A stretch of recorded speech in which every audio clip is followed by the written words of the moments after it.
People say that the books you've displayed on your shelf say a lot about the kind of person that you are. With that in mind, many a dinner party I've been to where guests will make a beeline for the host's bookshelves. Yet perhaps your music collection says even more about your notions of identity and values. See, to me it's not important what your tastes are exactly, nor how big or small your collection is. It's about the values that your collection represents. It's like, have you ever thought about the difference between being an explorer or a discoverer? As I see it, it's all a question of intent. What is it about something that makes it special that's fulfilling, if you like?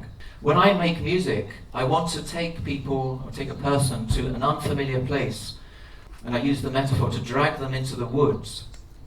And likewise, I want others to do that to me when it comes to music. I want to be dragged into the woods, kicking and screaming if necessary. And likewise, it's the difference between something just fulfilling a role or something that is really capable of filling one's needs and concerns. I'm not sure how I got to be like that, but as a young teenager there was no means to play music at home at all. In fact, I had such little access to music that I had to make do with solely imagining it. It's a bit like Greek mythology's Tantalus and the grapes that he couldn't quite reach. And, I'd go to record stores and I would drool over the LP covers and I'd caress them and read the reviews about them in newspapers, in music press like the NME and Sounds and so forth. You talk about them with friends, but never having really listened to this stuff. All to the extent where, without having regular access to a record player, you could but form auditory hallucinations of the sounds, and then naturally one's oral expectations were lifted to the sublime, later disappointment therefore being in most cases inevitable. This most likely had a bearing on the very odd direction my taste would subsequently go, since when at the age of about 16 or so I was finally able to hear stuff, mainstream music not being able to live up to my grandiose expectations, which of course felt deeply disappointing. And at that age of about 16, my awareness of Yoko Ono in particular was limited to her relationship with one of the Beatles, and that her music was a bit weird. But with great anticipation, I finally decided to begin my collection upon seeing her double LP Fly in a local store. There's the cover there. That was what I finally saw in a record store. And the store was amusingly called Hell Records. Sadly, along with so many physical stores nowadays, it no longer exists. And it was run by the most stereotypical long-haired hippie guy you've ever seen in your life.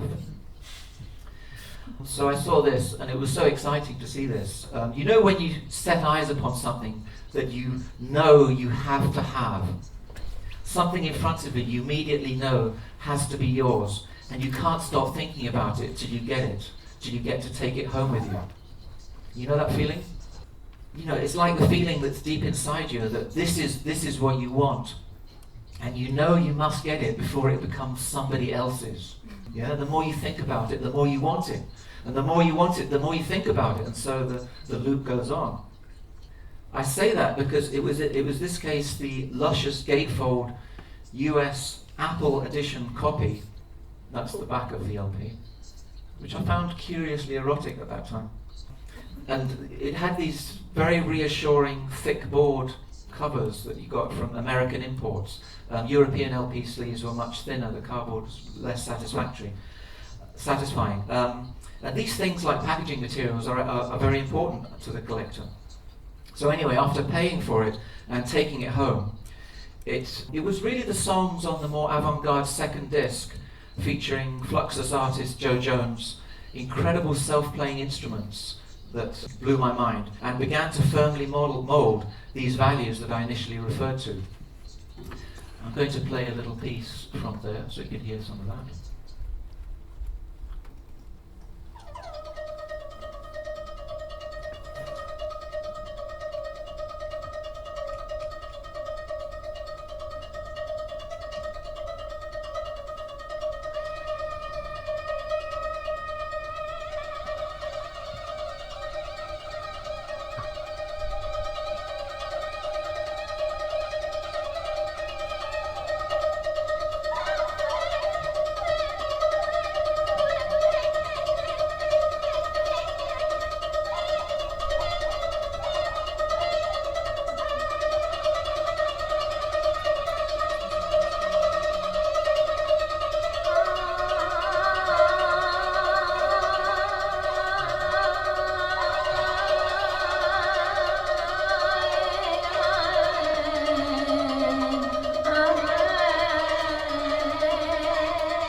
stills that you see here are actually from the film installation, which was the name of the album Fly is based upon.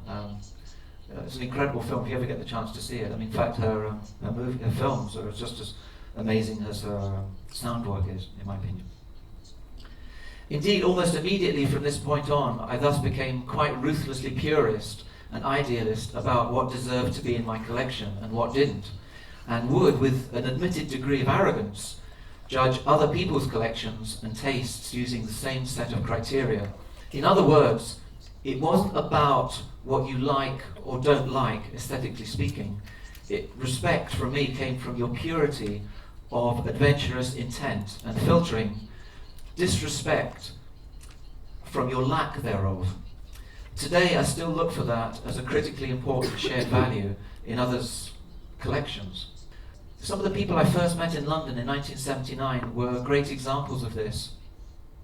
My education really began with Daniel Miller from The Normal, with whom I went on a long UK tour, and he would regale me with exotic descriptions of mostly 70s German electronic music, a genre he had an enormous passion for. And then Stephen Stapleton of Nurse with Wound and I met and became instant friends after realizing how much common interest we shared.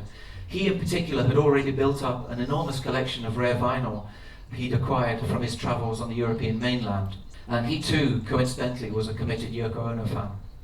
What first impressed me the most with Stephen was that of his 1,000 or so records, which he'd already accumulated, how unfamiliar I was with any of the artists. And then the ones that I knew were mostly names that Daniel had already recommended to me. Steve would constantly be playing me obscure and extreme recordings of a type that finally managed to fulfill the promise of my younger imagination, especially things like Alvin Lucia and Robert Ashley and Walter Marchetti. These are all three examples of the fantastic label Cramps, and they did this Nova Musica series. They're all amazing records. He also taught me one of the most useful record collecting skills for those of us attracted to the obscure corners of independent record stores, and that's the magical art of evaluating sound merely by looking at the grooves on the vinyl. So he would take a record like this in a record store, not this particular record, and he would look at it and say, "Ah, yes, this has got a sort of a Moog solo. There's a sort of a freak-out drum piece there. Sounds interesting. That's my kind of music." And see, there's a sort of piano intro there. Incredible, amazing skill. So he would be able to do this, and in hindsight, it was remarkable how accurate he was. From these beginnings, my own collection fast began to take shape as I started to acquire the things I felt that were totally essential and very special. My passion then was almost exclusively for what I considered to be cutting-edge experimental and avant-garde electronic music, whether it was modern or traditional. And yet, at the same time, as even more uncompromisingly purging my less valued items, I recall saying at one time, and only partly in jest, that the only record I needed in my collection was Alvin Lucier's LP, Bird and Person Dining. And I'll play you a little piece of that.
That's Person Dining. It's about 24 minutes long, that piece, and it builds up, and it gets very extreme and difficult to listen to, and that was probably the most influential piece of music for me personally at that time. That was also obviously from the Nova Musica series on the Cramps label. Although secretly speaking, I could also never have parted with other treasures such as George Harrison of the Beatles, believe it or not, made this LP called Electronic Sound. Really good, it's a really good album. And stuff like the first Residence albums also. One of the most fortuitous decisions was including my home address on the back of the early LPs I released on my Come Organisation label. And that meant that people would very kindly, in a time long before the internet, send you things from all around the world. You know, loads of letters obviously, but also things like books and tapes, records, things that they felt that you might find of particular interest, perhaps as musical research or inspiration to what you were already doing. Many of my rarest industrial and experimental records came from this source, and it would have been hard to predict then how valued these items would later become to be. Items such as the early Maurizio Bianchi P16 D4, Ramleh, Lust Maud, and other Sterile Records LPs. United Dairy stuff, obviously. Even things like, I remember getting an exotic package from Japan, which happened to be a cassette from Merzbau. Not his typical, the stuff that he's known for now. And then there were other cassettes, things like Philips IFAR label, and lots of great early 80s experimental compilations. People you worked with, either in the studio or at live shows, also would give you stuff. And some of these items are amongst the most treasured items that I own in my collection. Stephen Stapleton and I would share it with each other, all of our releases, obviously. And then he even made a couple of beautiful special editions of LPs for me. This is one of them, because I was a huge fan of Marquis de Sade. This is the... there are no actual images of de Sade that are known about, but this is, I think, is this the Man Ray image? Yes, is that right? Yeah. And then he made me this LP sleeve, which was, these are all individual photos he made for me of some girlfriend of his, which is a very prized thing in my collection as well. I'll leave that on there for a minute. Control yourselves. And he also managed to procure some duplicate copies of weird records from his collection that I'd been shamelessly slavering over, such as a pristine original of Cro-Magnon's Orgasm on the American quasi-mythical ESP disc label. This is the Cro-Magnon album, absolutely amazing album. And that's the label, record label of it. I'll play a track from that.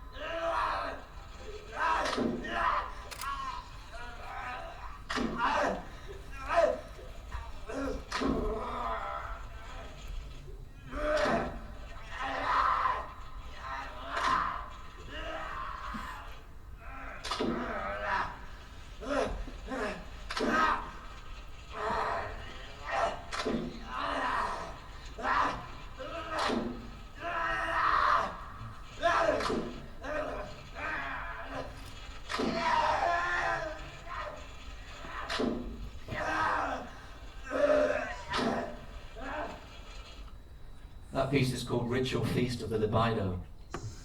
It's an incredible album. I think it came out in 1969, and every single song on it is absolutely amazing, and it's a very eclectic mix of styles. And it's extraordinary because apparently this mysterious Cro-Magnon group were originally a bubblegum pop band from the early 60s. Anyway, that was what pretty much formulated the only kinds of things that I was interested in at that time. But my collection since explores 4 or 5 discrete interests. In loosely termed generic denominations, these consist of what we've already talked about, the avant-garde, but then also bizarre oddities, rare soundtracks, Italo disco, and also West Central African and Haitian percussion music, principally.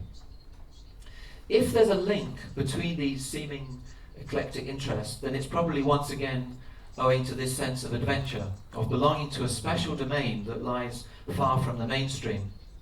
And when I say mainstream, what I'm really referring to is one of understanding. In other words, a relationship between easy access and familiarity. That said, and weirdly and serendipitously enough, it's always been a delight to discover other people who, with the same passion, share precisely these seemingly disparate tastes.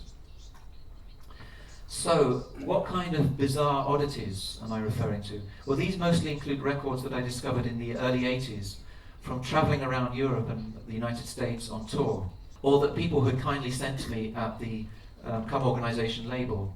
Things like the original Manson albums.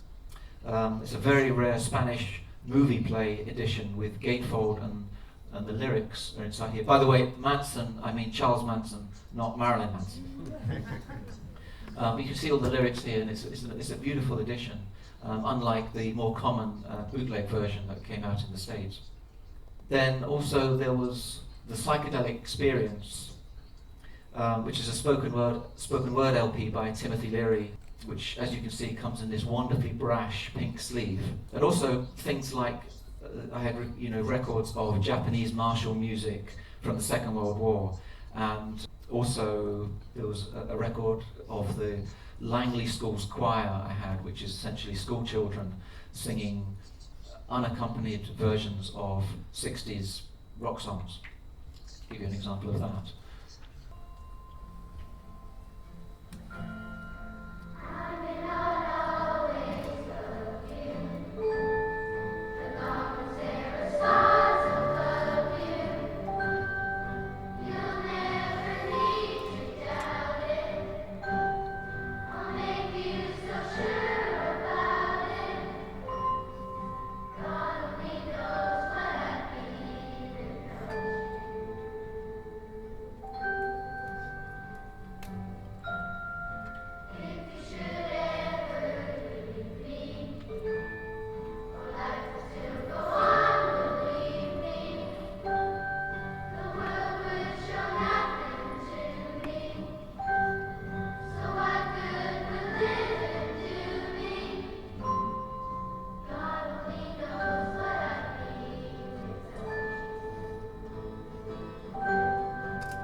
So much better than the original, in my opinion.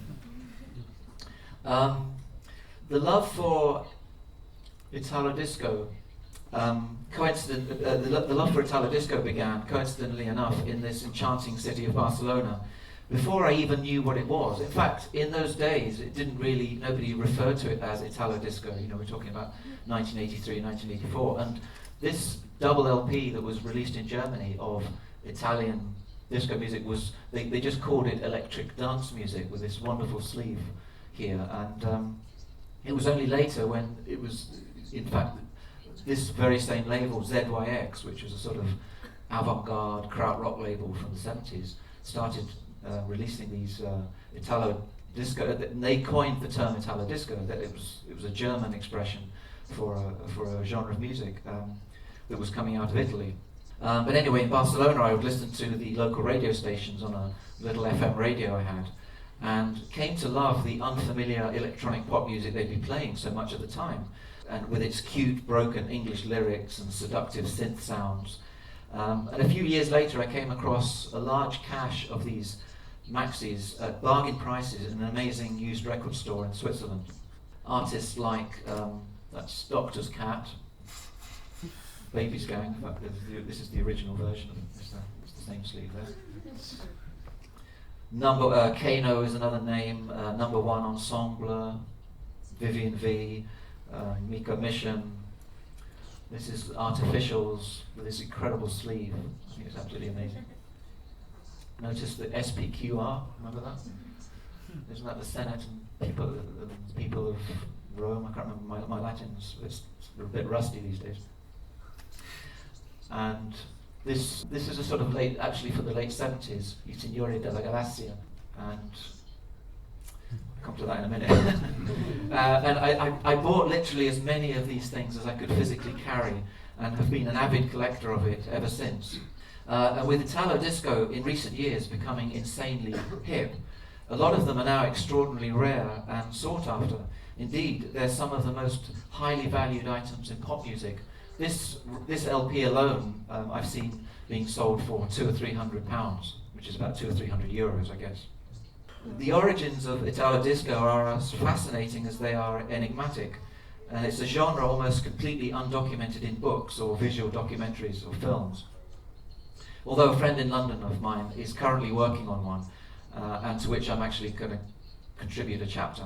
Resorts like Rimini already had a pretty vibrant discotheque scene from the late 70s, one which constantly needed to be fed new dance records.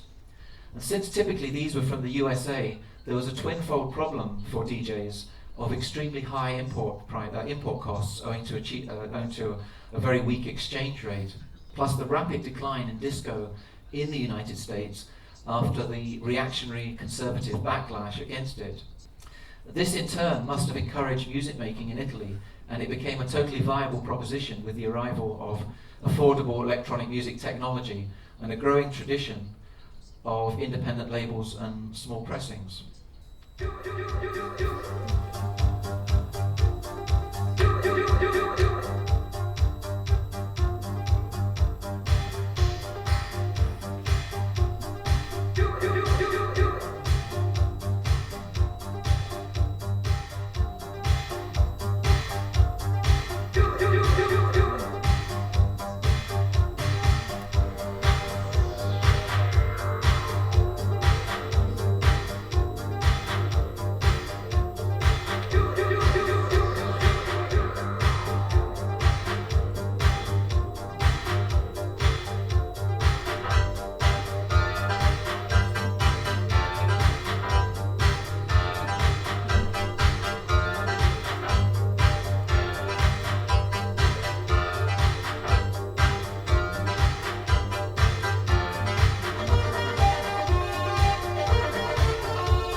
I'd also suggest that another factor that influenced the style of music that was that of a sort of Anglophile culturalization predominant in Italy at the time.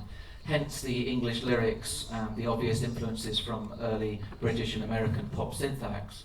And of course not forgetting that genius from Munich, Giorgio Moroder.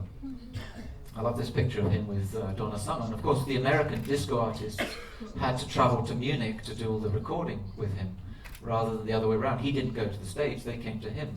And here's another picture of him in his studio at the time, and that is the most incredible studio I've ever seen in my life. Just look at all that amazing amount of equipment, and then all he's got is like a sort of a 3-octave keyboard. That's the only instrument there. Everything else is just hardware synths and drum machines, which at the time, of course, was a revolution in music. Whatever, the genre caught the imagination of most of continental Europe, especially countries like Spain, Germany and Holland and most of Eastern Europe, but sadly not the UK, which was their loss, and I say there because I was living here at the time. It was their loss entirely. In the mid-90s, I saw a couple of documentary films on Haitian voodoo music, which fascinated me, especially seeing how they were able to make some of the most intense and complex music with almost nothing. Pieces of metal or stones or hammers and gravel and simple djembe drums and dundums.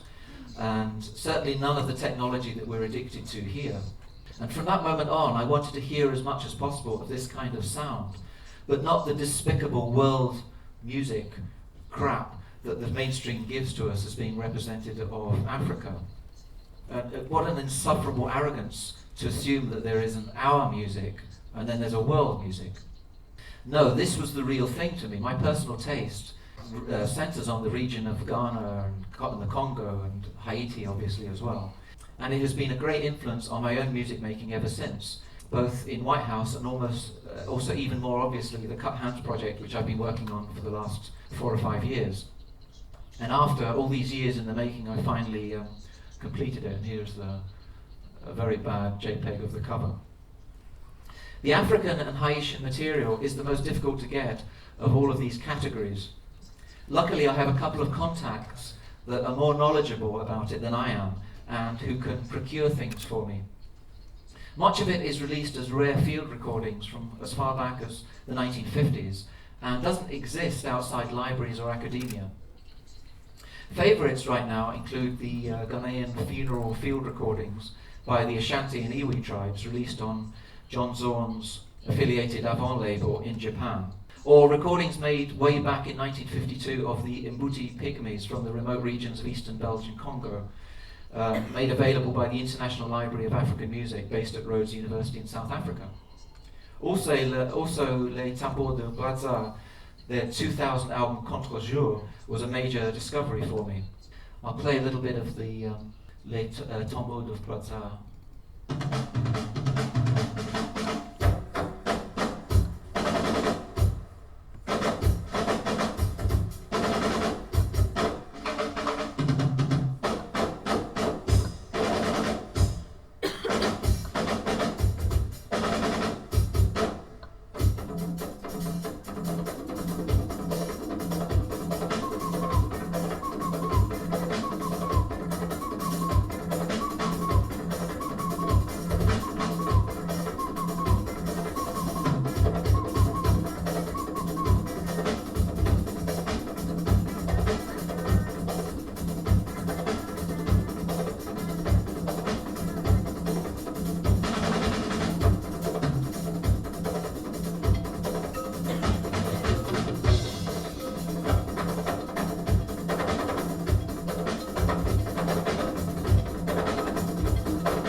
And here is some of the Ghana funeral drums that I just mentioned before.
I was given the opportunity a couple of years ago of playing at the 10th anniversary gig of a big club in Glasgow who have an amazing sound system, and they said you can play anything you want at our club, and I didn't need any more encouragement, and I played a lot of this music. It's quite quiet in here at the moment with that when we were playing it, but I was playing these recordings at industrial strength volume through an incredible sound system, and all the club, it was typical sort of the clubbers in there, you know, little skimpy dresses, and guys sort of dancing around expecting some sort of happy house music.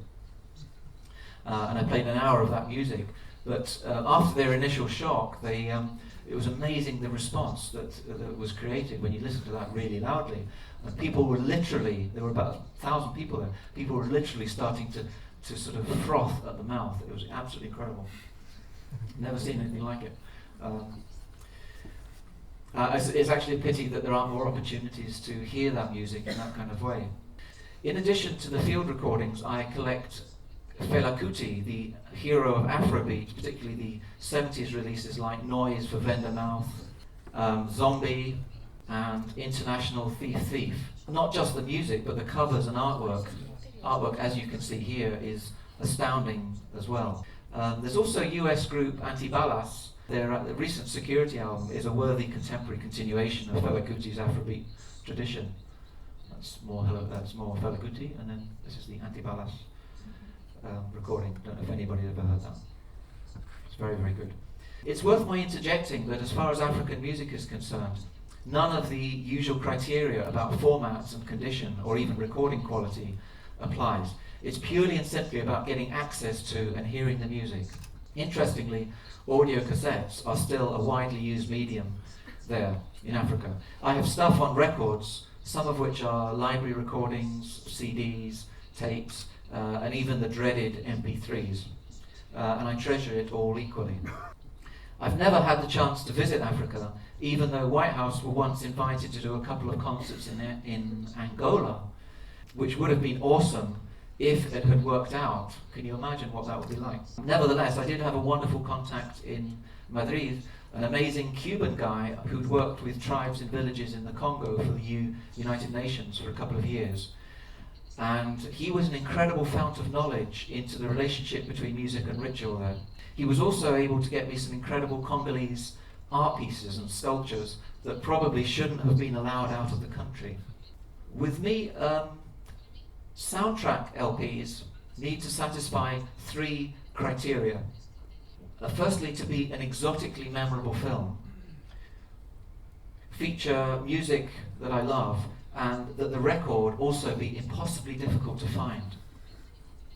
A great and much prized example of that is my still sealed copy of 1977's La Ragazza del Pigiamo Giallo by the legend that is Rizzo Tolani, and includes superb rare songs by 70s disco queen Amanda Lear and the extraordinary proto-techno track Il Corpo di Linda.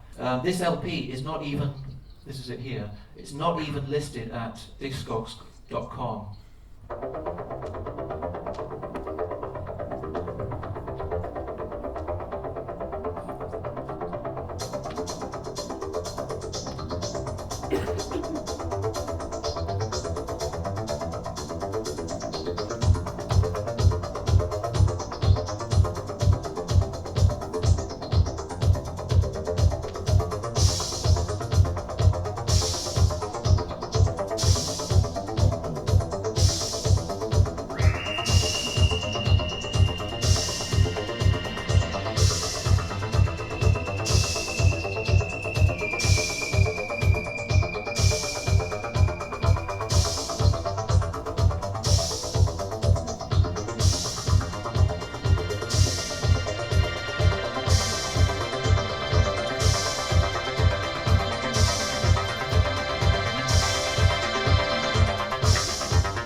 Incredibly, that's from 1977, which I think is absolutely amazing. Therefore, the soundtrack LPs have thus tended to reflect my taste in films, especially ones from the 70s and 80s. Not because I'm a nostalgist, because I'm not, but simply because contemporary films are more often than not tedious compilations of songs unrelated to the movie, usually a crude vehicle for cross-format marketing. Some other much cherished examples of soundtrack vinyl from the collection that I have are those for Lipstick, for Deep Throat, Bilitis, which is another erotic film from the era. The 70s erotic film, actually, I mean, aside from the fact that they're erotic films, they had amazing music. Also, but other films would be Lo strano vizio della Signora Ward, which is, we saw this one here, which is an incredible soundtrack, which is the music's composed by Nora Orlandi, who worked with Ennio Morricone for a long time, as did Rizzo Tolani. And in fact, I prefer those two to Morricone. I know a lot of people love Morricone, but I prefer the music of these 2 composers. Let's just play a little bit of music from the History of O. Anybody read that?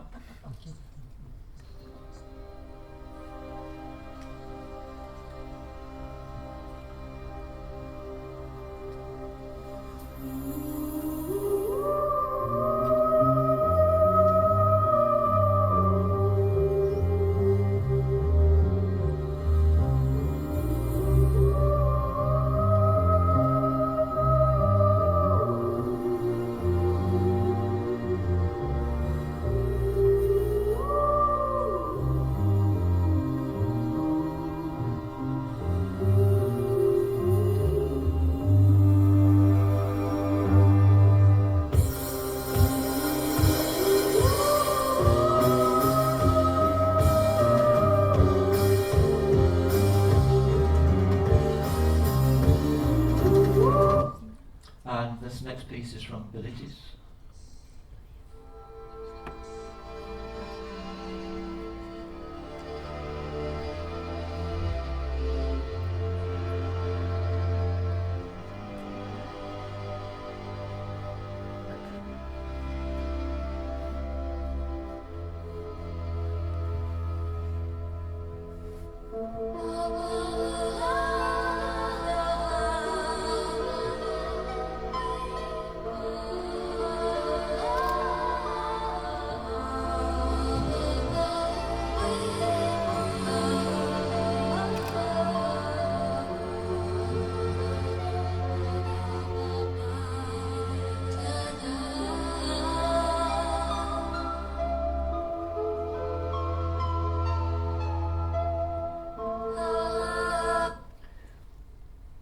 By the way, I use these pieces as wake-up music on my phone, sort of for the morning alarm. I strongly recommend it. It's fantastic for sort of getting you from the state of sleep to the state of awakeness, because it's just very smooth and it really works very, very well for that. Highly recommended. People sometimes ask about my belief regarding the best format, and despite carrying around 2 iPhones, and I own 2 Sony Walkman mobile phones, 2 Sony PSPs, and 2 more iPods, all packed with music, in addition to at least 2 terabytes of hard disk drives worth of songs. It's still no surprise that my biggest love is for vinyl, and to a much lesser extent CDs, both of which form the main part of my approximately 1,000 strong collection. I do still have quite a number of cassettes, mostly rare early 80s industrial, but have never held such an affection for any format that you can record over. There's something satisfyingly reassuring about the finality of a piece of recorded vinyl. And just as art is not something just to be looked at, nor is music something to be simply heard, it has to be experienced. And that's why format is a critical component, a transparent concession that is tragically overlooked nowadays. I don't mean that in a nostalgic hark back to the days of vinyl, any more than how your experience, at the very least, is profoundly affected by the sensory modalities of having a real object, in this case a record sleeve, of having a record sleeve to hold and to gaze at as you're listening to the music, and the vinyl to, I love the smell of the vinyl, and to touch, and then there's the preparation of you put it on the record player and the sound and the needle and everything. It's a big kinesthetic thrill that you get from that. Imagine how boring food would be if the experience was reduced to our taking a small invisible pill every day for all the necessary nutrients. And even this doesn't take into account the crucial component of the foraging and the procurement, which is the very basis of collecting. Although much of what I have is extremely rare, I've been lucky to have acquired it at a time when that wasn't the case. And I know this from bitter personal experience, because many of the early records that I used to sell for £2 wholesale, which I guess again is about €2, including all manufacturing and recording costs, not to mention the cost in sweat, and they would later fetch prices as ridiculously high as $1,000. You know, you could buy a used car for that much. Not a very good one, but you could buy a car. But really, it's not just a question of money, but availability that is the challenge. And I'd aver that the easiest way to overcome this challenge is through having knowledge and familiarity with your chosen field of interest. When entering realms that are obscure, this knowledge and familiarity isn't always easy to get. I've been fortunate to either meet people who could lead me in the right direction, or else have the means to travel, and also the stubbornness to learn about what interests me. Although that challenge was much greater in the pre-internet days, if you knew what you were looking for, the rewards were also much greater.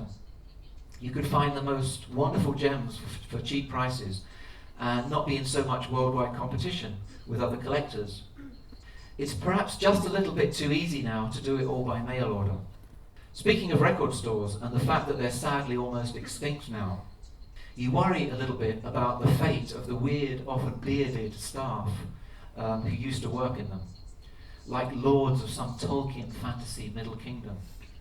Now that they've been divested of their power behind the counter, you wonder if they'll ever again be able to reintegrate in normal society. But seriously, of course, it's the difficulties or obstacles which are what makes it fun. when each item you have tells a story of how and where it was acquired, that gives it and the experience even more value. For example, in Japan, some of the specialist record stores, which still do very much exist, are insanely tricky to locate. Sometimes they're little offices on the 11th floor of some building, and everything is in Japanese writing. Very difficult to find sometimes. And yet at the same time, it's a collector's paradise. Returning to this spirit of adventure that I initiated the lecture with, I'd like to say something about a particular aspect that fascinates me: the archaeology of music. Something that seems extremely under-researched. I see the archaeology in this sense as the analysis and recognition of specific themes or motifs, or if you like, we could use Richard Dawkins' notion of memes in this context, and then retrospectively exploring to find their origins. Obvious easy examples might be the use of the heavily distorted guitar in heavy metal, or the origin of the 3-minute song, or the use of claps in dance music. One that I became fascinated with was in particular, the electronic acid sound when I began collecting underground house 12-inch singles whilst regular visiting Chicago in 1986, 1987 and beyond. At a time when very few people in the States, let alone Europe, were familiar with it all. Of course, that would change very quickly from 1988 onwards. Once again, there was precious little information about this, even though I heard from an interview that DJ Pierre, whose project Future, spelled PH, as opposed to with an F, and I had a couple of his fantastic singles, was said to have invented the sound accidentally while misusing a Roland TB303, which is one of these. Play an extract from Future.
Anyway, you can hear the bass sound, that acid sound, which comes from one of these gadgets.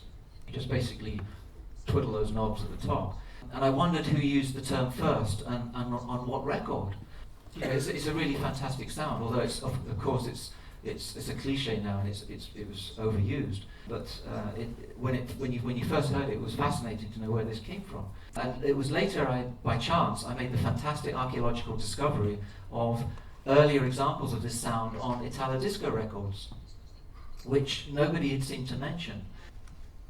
In one case by Alexander Robotnik. So listen for the bass sound.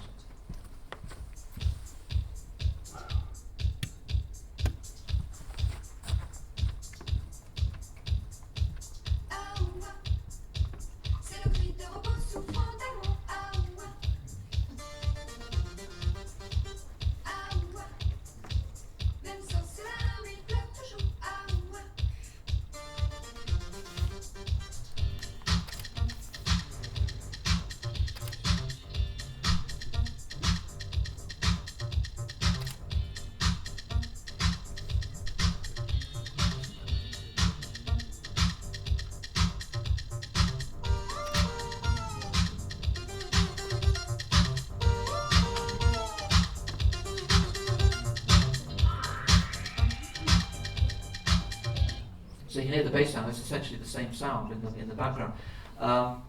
from 1983, which was, I mean, essentially that's 3 years before, which was actually the same year this gadget came out. But then I found an even more obscure Italo disco record from the same year, and I played the A side from it and loved it, but then I played the B side from it.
When I first heard that B-side, I thought, that must be some kind of remix.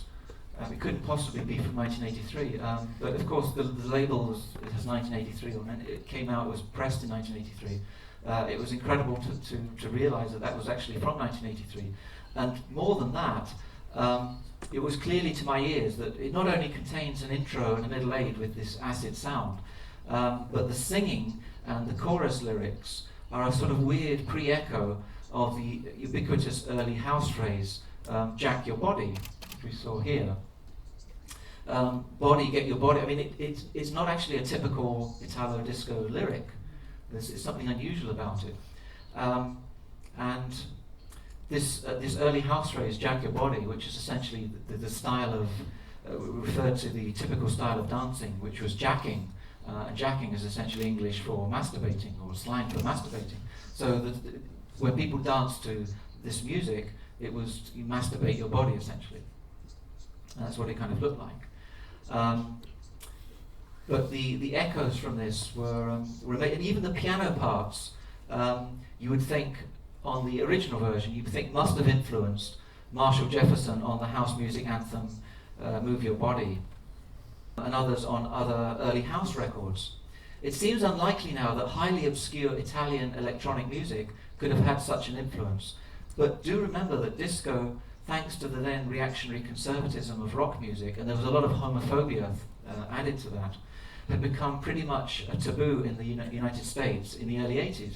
And many gay nightclubs and disco DJs had to import, ironically, much music from Europe, where the pop dance scene was still vibrant. And this in turn led to my fascination with identifying drum machines on records I had in my collection, where they weren't listed in the sleeve notes. And I've also built up a huge collection of drum machine sounds dating from the 70s to the present day in order to be able to do this. It's fun, but pretty challenging, let me tell you. This particular case of the acid sound meme as an example of the effect of new technology, in this case the Roland TB303, which came out in 1983 when Italo was arguably at its most creative peak, already beginning to get quite commercial sounding from that point on. The technology factor is particularly notable when the device is brand new, as owing to the musician's unfamiliarity with it, much more creatively rich results tend to be achieved, as opposed to the easy access, lazy comfort zone that inevitably seems to follow. However, naturally, a meme, whether of technological origins or not, cannot become more common without influence, different forms of influence. Firstly, positive influence is that which I would describe as the most fundamental and basic, often having epigonic qualities. This could be in the form of downright copying or imitation. It could apply to sounds, clothes, visuals, equipment, references, band names, and could be sourced from all sorts of art forms. Notice how music seems to lag so far behind literary and visual art movements. Likewise, have you ever noticed how many 80s band names were directly lifted from Anthony Burgess's A Clockwork Orange and the books of William Burroughs, to name but a couple? And then by contrast, there is negative influence, which I define as musicians making specific choices in order not to sound like something else, a kind of polarity response, if you will, which may result in a highly stylized sound. An example being the one-note guitar solo in punk records. If this were a mathematical model, we could observe this negative influence commencing when the previously fashionable memes reach a saturation point.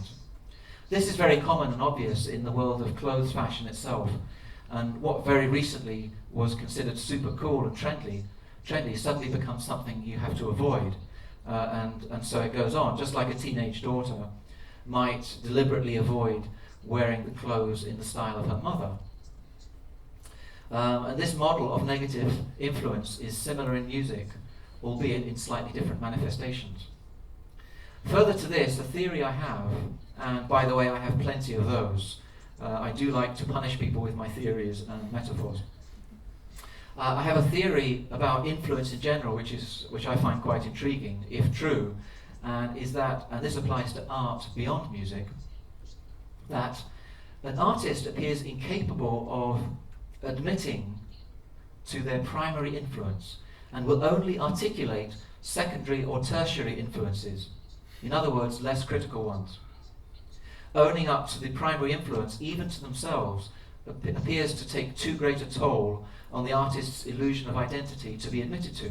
And some cute examples of this would be Ian Curtis of Joy Division and Jim Morrison of The Doors, or Aerosmith and the Rolling Stones, or Throbbing Gristle to the Velvet Underground, Eddie Cochran to the Sex Pistols.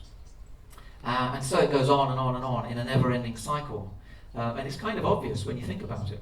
So these influences form examples of part of what I term transparent concessions. Transparent concessions being the study of the invisible factors and compromises that affect how we emotionally respond to things, in this case art. Invisible, transparent in the literal sense of the word, that there's little or no conscious awareness of their existence, other than by the effect that they provide.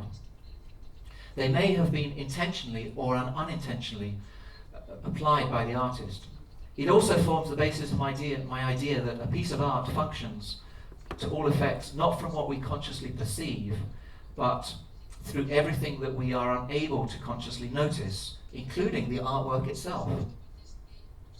So you can see, returning to what is still my greatest passion, that of the severely challenging electronic music, along with the more intense African music, in addition to the other pleasures that I've talked about, an idea of the fundamental criteria that make my collection special to me.